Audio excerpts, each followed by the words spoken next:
Is Alex, and today I'm just doing a short tutorial on how to build a rotor brake in Autodesk Inventor. So the first thing we're going to do, so this is the design we're going to do. I just grabbed this off of like Google. Note, we are going to be working in inches, so we're kind of just going to pretend that these are not in millimeters.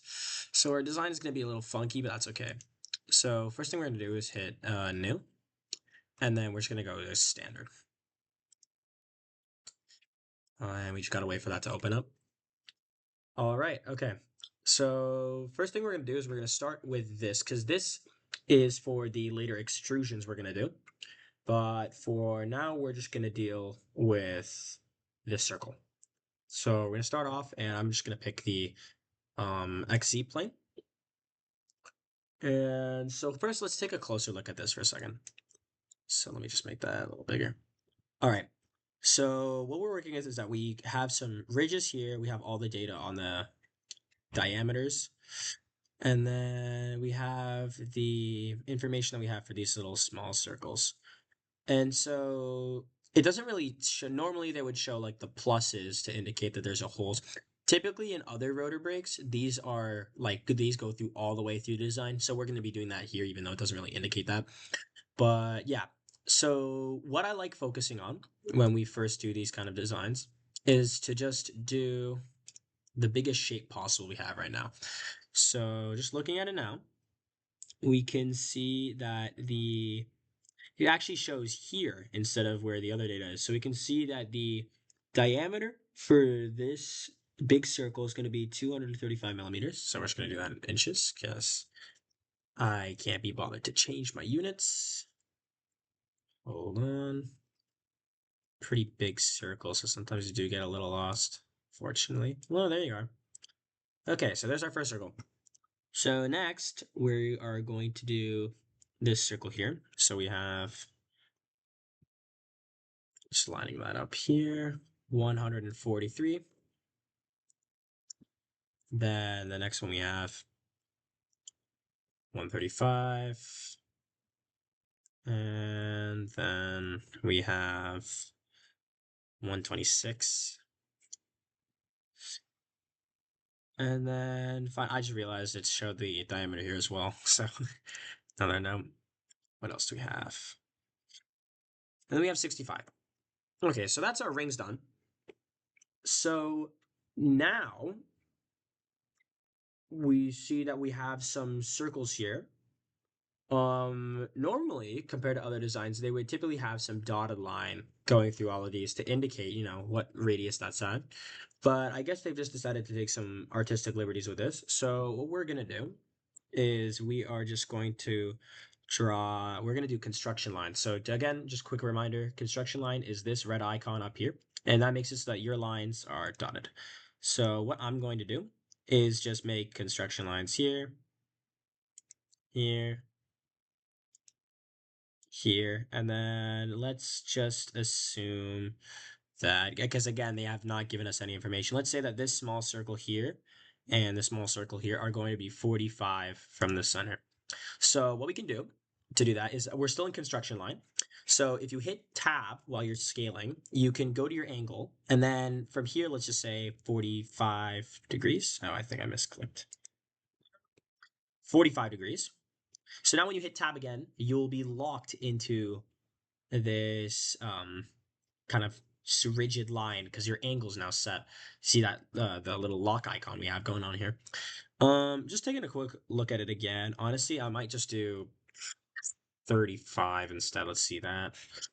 Yeah, maybe just 40. Yeah, sure. Okay, so now we have some construction lines set up. So that's pretty nice. So we have one here. Oh, sorry about that. We have one here, one here, one here. So now what we can do is let's start by making this circle. So we can see that we have a radius of, or sorry, diameter of 15 millimeters. So let's start here. Let's go 15. Oh, shoot.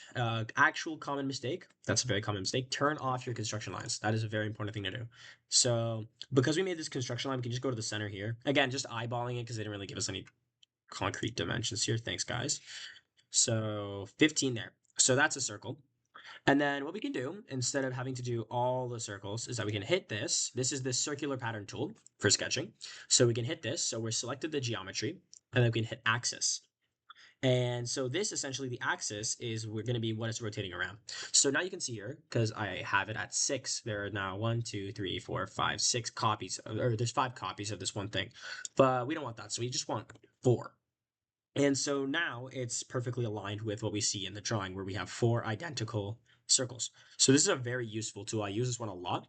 So for sure, definitely something quite crucial. And you can see here, they're all aligned perfectly. Next, the small circle. So I'll start with this one, no, this one here. And we're gonna do the exact same thing. So we see this is 9, 9. And then again, circle tool right here. Circular pattern right above the mirror tool. So we select that geometry, select the axis, and we don't want 6, we want 4 again. And you can see perfect copies. And nice. All right. I'm noticing that the alignment on these is a little crooked. I think that's just because of the angle that we chose. So if I change this to 45, yeah, that's perfect now. Okay, so 45 was the angle we should have done. All right. So that's, I think, all for this sketch. So now we can hit finish sketch. Kind of zoom out a little bit. Wrong way. There we go. Okay. So I'm just gonna take more space up here. All right. So now we're on to extrusion. And so we can ignore this one because that's the same as this here. And so now we have 15 millimeters. We have this little lip, and then we have that says 135 millimeters. So that's referring to, oh, that's just another diameter. So again, really, they're not giving us a lot of information. So we're just going to kind of freestyle this a little bit. But what we're going to do is, so we're going to start with extrude. And we're going to highlight all the profiles that we want extruded. So what we can do is you can hold control while you click.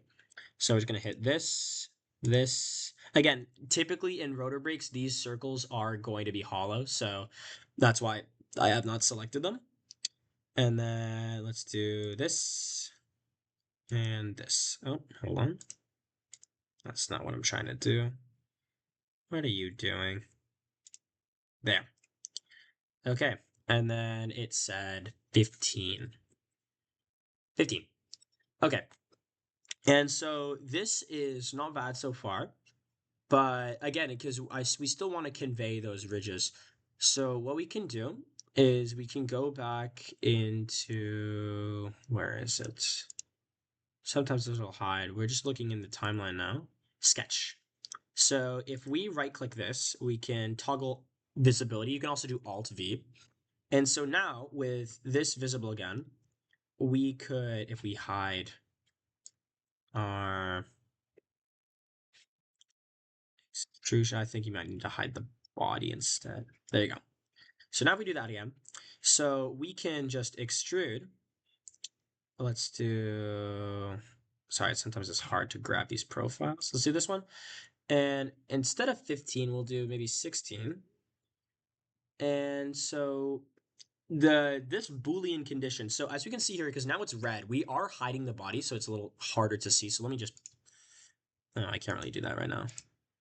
Okay, so essentially what's happening now is that it's cutting, because what happens when you extrude another solid into a solid is that it assumes, okay, we're trying to make a hole. So it'll cut a hole into the solid you already have. So what we need to do is we need to just change this Boolean condition from cut to join.